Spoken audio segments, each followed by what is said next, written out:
Hello दोस्तों, स्वागत है आप सभी का हमारे YouTube चैनल पर। आज मैं आपको शिव भोले भंडारी के 3 ऐसे मंत्रों के बारे में बताऊंगी जो बहुत ज़्यादा उपयोगी हैं आपके जीवन में।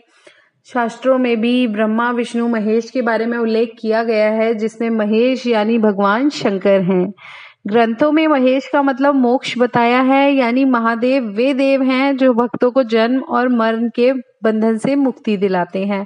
आज हम आपको इन्हीं भोले भंडारी के कुछ ऐसे मंत्रों के बारे में बताने जा रहे हैं जिनका आप अगर जप कर लें तो आपकी हर तरह की समस्या का अंत हो जाएगा। ज्योतिष शास्त्र में भी कुछ ऐसे शिव मंत्र बताए गए हैं जिनके उच्चारण से हमारे जीवन की कई सारी बाधाएं, बीमारियां सब खत्म हो जाती हैं। साथ ही इन मंत्रों का रोजाना जाप करने वाले जातक के अंदर से हर तरह की नकारात्मक ऊर्जा का नाश हो जाता है और वह जीवन के जन्म और मृत्यु के चक्र से हमेशा के लिए छुटकारा पा लेता है। आइए जानते हैं कौन से हैं वे मंत्र। सबसे पहला जो मंत्र हम आपको बताने वाले हैं उसके बारे में आप सबको पता होगा, लेकिन इस मंत्र में कितनी ताकत है शायद शिव भक्तों को ही पता है। अगर शिव भक्त, कोई भी शिव भक्त होता है, वो परेशानी में होता है तो उसके मुंह से सबसे पहले ओम नमः शिवाय ही निकलता है। जी हाँ, ओम नमः शिवाय जो है एक शास्त्रिक मंत्र है। 3 तरह के मंत्र होते हैं, वैदिक, शास्त्रिक और शाब्दिक, जिनमें से ओम नमः शिवाय एक शास्त्रिक मंत्र है जिसका हम उपयोग कहीं पर भी कर सकते हैं।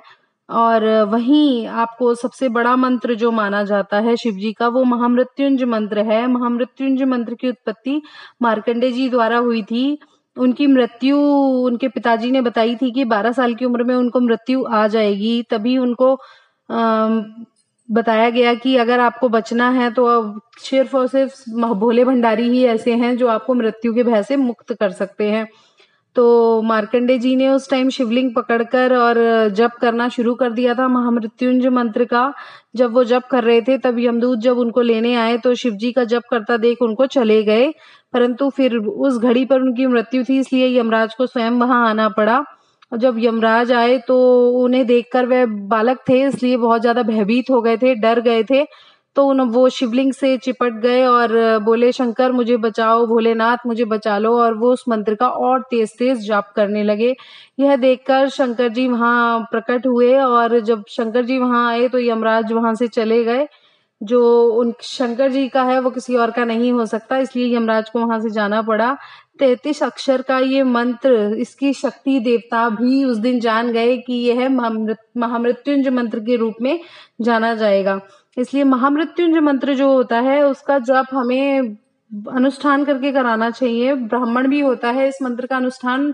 एक ब्राह्मण भी कुशा के आसन पर सामने कलश की स्थापना करके और बहुत पूजा पाठ विधि विधान से इस मंत्र का जप किया जाता है। ऐसे नहीं कि आप वॉशरूम में हैं या फिर खाना बना रहे हैं और कंटिन्यूअस इस मंत्र को सुन रहे हैं, ऐसा नहीं है। ऐसा करने से ये मंत्र बहुत गलत प्रभाव देने लगेगा आपकी लाइफ में, क्योंकि ये एक बहुत बड़ा मंत्र है, इसे ऐसे नहीं जपा जाता है। ओम नमः शिवाय या फिर जो तीसरा मंत्र है वो भी शाब्दिक मंत्र है, श्री शिवाय नमस्तुभ्यम। इस मंत्र का आज आप जब चाहें तब जप कर सकते हैं, यह भी बहुत फलदायी मंत्र है। लेकिन महामृत्युंजय मंत्र का जो लोग गलत उपयोग करते हैं, जहां मर्जी आती है वहां सुनना शुरू कर देते हैं, वो ऐसा पॉसिबल नहीं है। उसके लिए अनुष्ठान बहुत जरूरी है। और वहीं मैं आपको 2 मंत्र और बताना चाहूंगी। जो एक चौथा मंत्र है वो है ओम नमो भगवते रुद्राय। इस मंत्र का उच्चारण आप अपनी इच्छाओं की पूर्ति के लिए कर सकते हैं। आपकी कोई इच्छा है तो आप भोलेनाथ के सामने वो इच्छा पहले अपनी प्रकट करें, उसके बाद इस मंत्र का जितनी बार आप चाहें उतनी बार जप कर सकते हैं। और वहीं एक रुद्र गायत्री मंत्र भी होता है।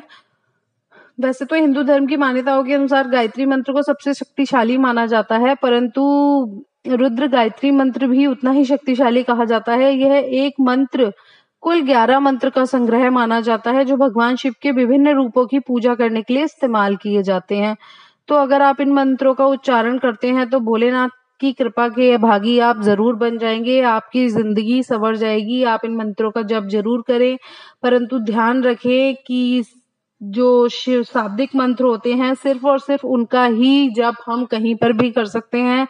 ये जो बड़े-बड़े मंत्र हैं इनका उपयोग हमें ऐसे जगह में कभी नहीं करना चाहिए कि सुबह-सुबह उठे और हम ब्रश कर रहे हैं, आधे लोग सो रहे हैं, आधे लोग जग रहे हैं और हम ये मंत्र सुन रहे हैं, वो बहुत गलत होता है, उसके परिणाम अच्छे नहीं निकलते हैं।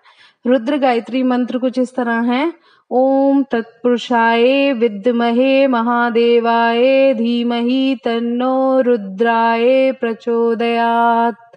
आप इन मंत्रों का जाप सिर्फ और सिर्फ तभी करें जब आप बिल्कुल खाली हों। आप इनके लिए एक माला ले लें, उसके हिसाब से इनका जप किया जा सकता है और ओम नमः शिवाय का जप भी आप कभी भी कर सकते हैं।